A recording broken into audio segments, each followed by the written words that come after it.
A l'Aquaceres i a l'Aquacers, demà comencen les nostres festes majors. Així que després de 2 anys podrem gaudir d'uns dies de diversió, d'oci, de cultura, de tradició i de germanor.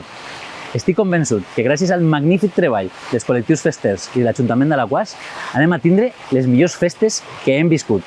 Així que vos espere demà a les 11 de la nit a la porta de l'Ajuntament, on podrem gaudir del tradicional correfoc.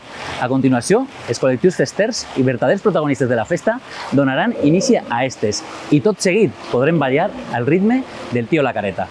Així que vos espere. Fins demà!